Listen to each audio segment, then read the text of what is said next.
Congress party పరిస్థితి రోజుకు 3 అడుగులు ముందుకు పడితే 6 అడుగులు వెనక్కి పడుతోందా?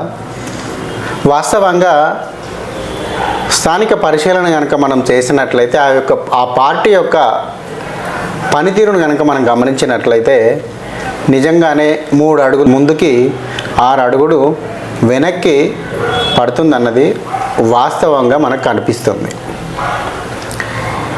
ఆల్రెడీ తాజాగా బీహార్లో రేపు ఎలక్షన్లు ఉన్నాయన్న సమయంలో మమతా బెనర్జీ, వాస్తవంగా బీహార్లో మమతా బెనర్జీకి సంబంధించిన పార్టీ ఎలక్షన్లో పోటీ చేయనప్పటికీ కూడా మమతా బెనర్జీ ఇప్పటికే కాంగ్రెస్ను దూరం పెట్టాలని బాహాటంగానే మాట్లాడుతోంది. గత కొన్ని నెలల క్రితం కాశ్మీర్లో జరిగిన ఎలక్షన్లలో కూడా, స్థానిక అసెంబ్లీ ఎన్నిక ఎలక్షన్లలో కూడా కాంగ్రెస్ పార్టీ పేలవమైన పరిస్థితిని గమనించిన సంగతి మనం చూసాం. దాదాపు 38 సీట్లలో పోటీ చేసిన కాంగ్రెస్ పార్టీ, అది కూడా పొత్తులో భాగంగా కాశ్మీర్లోని ప్రధాన పార్టీల స్థానిక పార్టీలైన నేషనల్ కాన్ఫరెన్స్తో పొత్తు పెట్టుకొని దాదాపు 38 స్థానాల్లో కాంగ్రెస్ పార్టీ పోటీ చేసింది. కానీ గెలిచింది 6 స్థానాలు మాత్రమే. పైగా పొత్తులో ఉన్న అభ్యర్థి యొక్క నేషనల్ కాన్ఫరెన్స్ అభ్యర్థులపై కూడా తన కాంగ్రెస్ పార్టీ అభ్యర్థులను నిలబెట్టి పోటీలో నేషనల్ కాన్ఫరెన్స్ కూడా గెలవదు, మేమే కాంగ్రెస్ పార్టీని అధికారంలోకి వస్తుందనే పిడివాదాన్ని ముందుకు తీసుకుపోయి పోటీగా నిలబెట్టింది. కానీ రిజల్ట్ వచ్చే నాటికి కాంగ్రెస్ పార్టీ చతికిలబడిపోయింది. ఇక వెంటనే ఒమర్ అబ్దుల్లా తను ప్రభుత్వాన్ని ఏర్పాటు చేసే సమయంలో కాంగ్రెస్ పార్టీని కనీసం పొత్తులో భాగస్వామిగా కూడా అసలు పిలవలేదు. ఆ పార్టీకి కనీస మర్యాద కూడా ఇవ్వకుండా తన ప్రభుత్వాన్ని తను ఏర్పాటు చేసుకున్నాడు. పైగా కాంగ్రెస్ పార్టీకి రాజకీయాలు పనికిరాదంటూ ఆయన వ్యాఖ్యలు చేయడం మనం గమనార్హం ఇక్కడ. అదేవిధంగా హర్యానాలో కూడా గత నెలలో జరిగిన హర్యానా ఎలక్షన్లను కూడా గమనించినట్లయితే ఆమ్ ఆద్మీ పార్టీ కూడా పొత్తులో భాగంగా దాదాపు 20 సీట్లను అడగ్గా కనీసము 3-4 సీట్లు కూడా దానికి ఇవ్వడానికి ఇష్టపడకపోవడంతో ఇక్కడ హర్యానాలో కూడా ఆమ్ ఆద్మీ పార్టీ తీవ్ర వ్యతిరేకత భావాన్ని కలిగి ఉంది. ఎందుకంటే ఢిల్లీలో మనం చూసాం 2016 ఎలక్షన్లలో కానివ్వండి, గత 2021లో జరిగిన ఎలక్షన్లలో కానివ్వండి, కనీసం 1 సీటు కూడా ఢిల్లీలో ఖాతా తెరవలేదు. అంటే ఇప్పుడు రేపు రాబోయే బీహార్తో సహా జరిగే ఢిల్లీ ఎలక్షన్లలో కూడా కాంగ్రెస్ పార్టీ ఇక్కడ ఖాతా మళ్ళీ కూడా బోని కొట్టదనే వాదనలు వినవస్తున్నాయి. ఈ దశలో ఆమ్ ఆద్మీ పార్టీ కూడా అక్కడ ఇక కాంగ్రెస్ పార్టీ నుంచి విడిపోవడానికి సిద్ధంగా ఉన్నట్లుగానే మాటలు విసురుతోంది. ఇక బీహార్లో చూసుకున్నట్లయితే లాలూ ప్రసాద్ యాదవ్ బాహాటంగానే మాట్లాడుతున్నారు.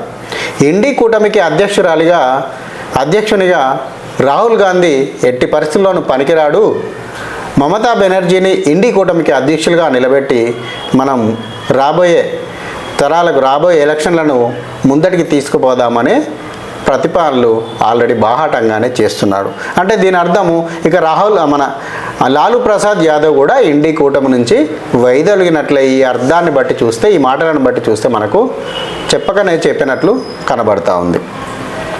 ఇక జార్ఖండ్ ఎలక్షన్లలో కూడా చూసినప్పటికీ జేఎంఎం పార్టీకి కనీసం పోటీ చేసిన ఎన్ని సీట్లలో పోటీ చేసిందో అన్ని సీట్లను గెలవలేకపోగా జేఎంఎం పార్టీ అక్కడ అధికారంలోకి రావడం జరిగింది.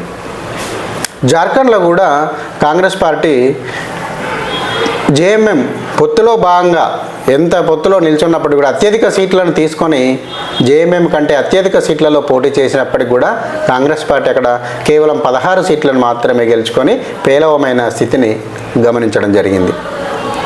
అదేవిధంగా జార్ఖండ్ ముక్తి మోర్చా పార్టీ ఇక్కడ 34 సీట్లతో అధికారాన్ని కైవసం చేసుకుంది. ఒప్పందంలో భాగంగా కాంగ్రెస్ పార్టీ తమకు ఉప ముఖ్యమంత్రి ఇవ్వాలనే నిబంధనను ఇక్కడ జేఎంఎం పార్టీ కూడా తిరస్కరించి కేవలం జేఎంఎం పార్టీ యొక్క ఎమ్మెల్యేలతోటే ప్రభుత్వాన్ని ఏర్పాటు చేయడం జరిగింది, మనం చూసాం.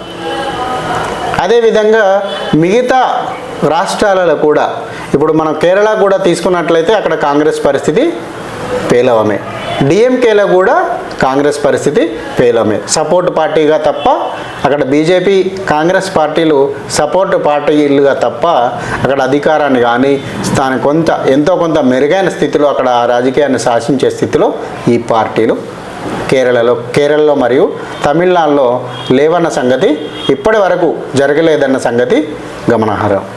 ఇక మమతా బెనర్జీ బాహాటంగానే గత ఎలక్షన్లలో కాంగ్రెస్ పార్టీ పశ్చిమ బెంగాల్లో తీసుకున్న స్థానం 1. అంటే దాని సంఖ్య, దాని యొక్క బలము మరి యొక్క పార్టీ యొక్క వైభవము, ఇక్కడ దాని యొక్క పార్టీ కనబరిచిన విధానాలను కనుక మనం చూసినట్లయితే, ఇచ్చిన రిజల్ట్ను కనుక మనం గమనించినట్లయితే కాంగ్రెస్ పార్టీ రోజు రోజుకు తిరోగమన దిశగా, అంటే ఇండి కూటమి ఏర్పడి కనీసము సంవత్సరంన్నర కూడా కాలేదు. ఈ సమయంలోనే కేవలం 1 సంవత్సరం వెళ్ళకముందే ఆ పార్టీ కూటమి బీటలు వారి మరి కాంగ్రెస్ పార్టీనే ఆ కూటమిలోంచి వీళ్ళందరూ కూడా తగిలేసే స్థితిలోకి ఆ పార్టీ వెళ్ళిపోయిందంటే ఆ పార్టీ యొక్క నాయకులు కానీ, రాహుల్ గాంధీ కానీ, ప్రియాంక వాద్రా కానీ ఏ రకమైన స్ట్రాటజీని, ఏ రకమైన నాయకత్వాన్ని ఆ యొక్క కూటమికి అందిస్తున్నారన్నది మనం ఇక్కడ గమనించాల్సిన అంశం. దీన్ని బట్టి మనం కనుక చూస్తున్నట్లయితే కాంగ్రెస్ పార్టీ ఇక రేపో మాపో ఇండి కూటమి నుంచి పొమ్మనక ముందే పొగబెట్టక ముందే బయటికి వెళ్ళే పరిస్థితులు కనబడుతూ ఉన్నాయి. ఒకవేళ వాళ్ళు కనుక నువ్వు ఈ కూటమిలో ఉండొద్దు అంటే కాంగ్రెస్ పరిస్థితి మరింత దిగజారిపోయే అవకాశం లేకపోలేదు. ఎందుకంటే ప్రాంతీయ పార్టీల ఓట్లు తో కలిపి కాంగ్రెస్ పార్టీ యొక్క నేషనల్ వైడ్ ఓటు బ్యాంకు కలుపుకొని చూస్తున్నట్లయితే ఇక్కడ కాంగ్రెస్ పార్టీ ఏమాత్రము ప్రాంతీయ పార్టీలకు ధీటుగా రాణించలేకపోయింది. అదేవిధంగా అదే సమయంలో ఆయా రాష్ట్రాల్లో ఈ ప్రాంతీయ పార్టీలు అధికారాన్ని నిలబెట్టుకోగలిగాయి.